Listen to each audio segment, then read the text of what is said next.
Noé et l'arche qu'il a construit sont des images de notre Seigneur Jésus-Christ. La Bible dira dans Luc 24 au verset 27 qu'en commençant par Moïse et par les prophètes, Jésus a enseigné tout ce qui le concernait. C'est-à-dire que dans l'Ancienne Alliance, il y a des choses qui concernent Jésus-Christ et sa mission. Il y a plusieurs allégories, c'est-à-dire des pensées cachées, des pensées imagées de la mission et de la personne de notre Seigneur Jésus-Christ. Et l'histoire de Noé en est une.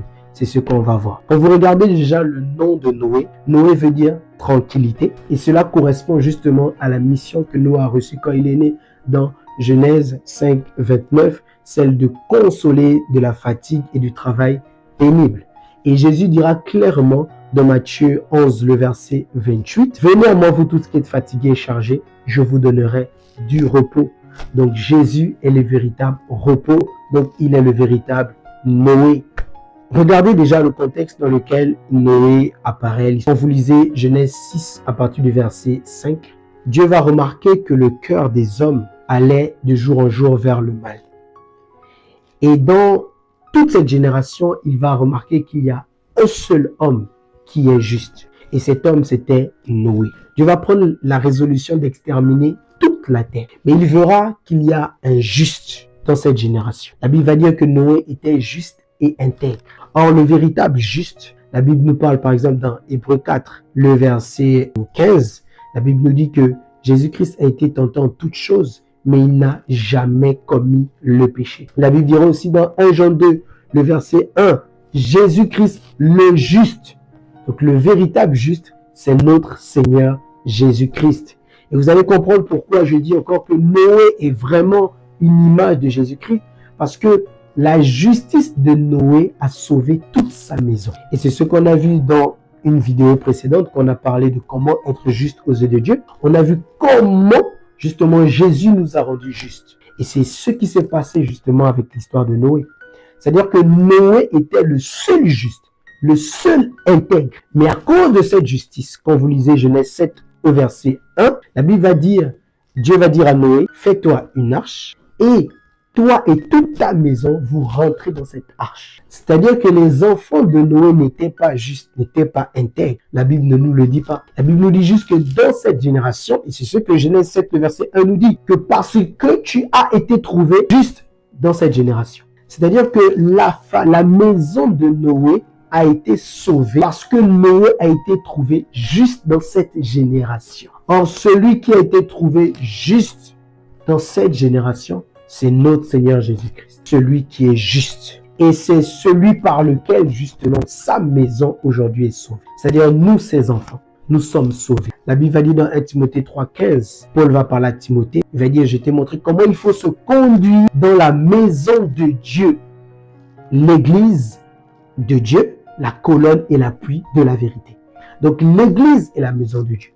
Aujourd'hui, l'église est sauvée à cause de la justice de Jésus-Christ, à cause de l'intégrité de Jésus-Christ. Et c'est ce qui se passe avec Noé. C'est-à-dire que Noé est juste et toute sa maison va profiter de cette justice. À cause de cette justice, toute sa maison sera épargnée des eaux du déluge. Et Jésus dira clairement dans Matthieu 24 au verset 37 qu'il en sera de même de son avènement, comme au temps de Noé. C'est-à-dire que de la même manière qu'au temps de Noé, quand Noé a rassemblé les gens de sa maison pour entrer dans l'arche et que Dieu est venu exterminer la terre par le déluge, c'est de cette manière que le retour de Jésus-Christ se fera. C'est-à-dire que les hommes seront encore en train de se marier, de marier leurs enfants, de boire, de manger. Et Dieu viendra soudain exterminer tous ceux qui n'auront pas cru au Seigneur Jésus-Christ. Vous voyez?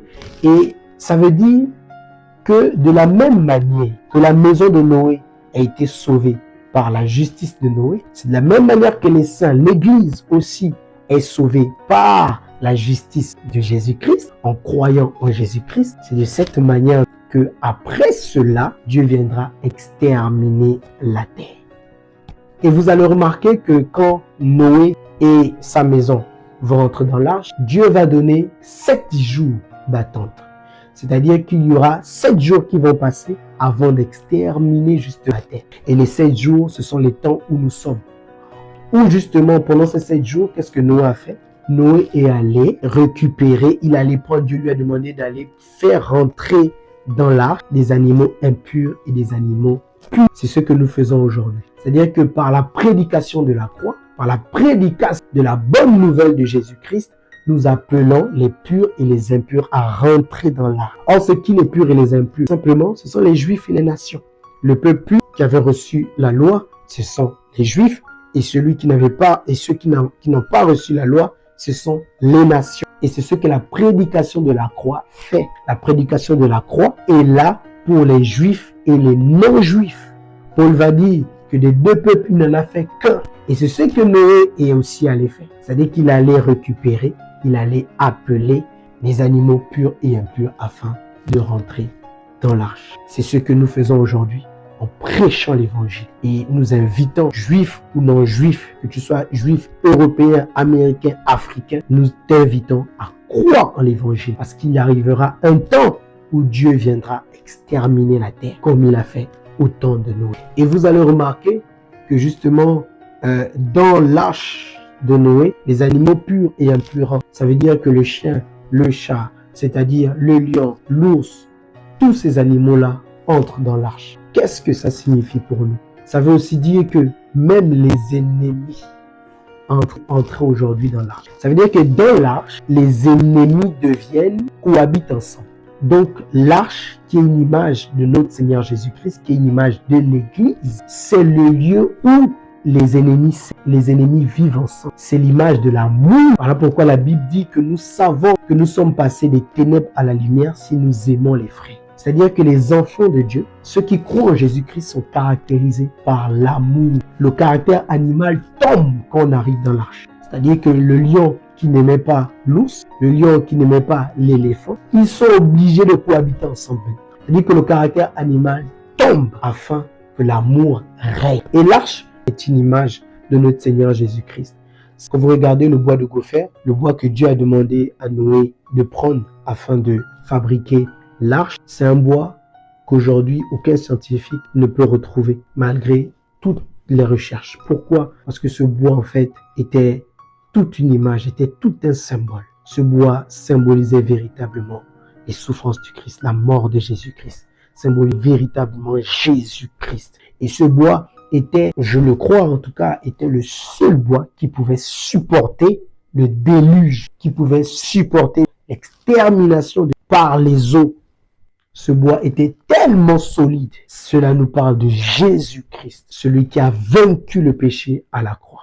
Et Noé qui confectionne là, c'est une image de la résurrection. Là, on est bien dans la mort et la résurrection de Christ. Voilà pourquoi, après la construction de l'arche, Noé peut faire rentrer sa famille, peut faire rentrer les animaux purs et impurs. C'est-à-dire que c'est après la mort et la résurrection de Jésus-Christ que nous sommes sauvés, que l'homme peut être sauvé, que les juifs et les non-juifs peuvent avoir accès à Dieu, peuvent être couverts par Dieu. C'est ça l'arche de Noé. Et aujourd'hui, nous sommes ces temps-là. Ces temps où Noé a eu 7 jours pour aller récupérer les derniers qui devaient rentrer dans l'arche. Aujourd'hui, c'est ce que nous faisons. Nous prêchons l'évangile afin que toi qui m'écoutes, qui n'as pas encore connu Jésus-Christ, qui n'a pas encore cru en Jésus-Christ, tu crois en lui. Et toi qui crois déjà en Jésus-Christ, tu sens quoi? Affermis davantage, mon frère, afin que nous soyons affermis dans l'arche pour ne pas rater ce grand jour, pour ne pas être parmi ceux que Dieu va venir exterminer quand il reviendra lors de son avènement. Et Noé est aussi une image du Père qui va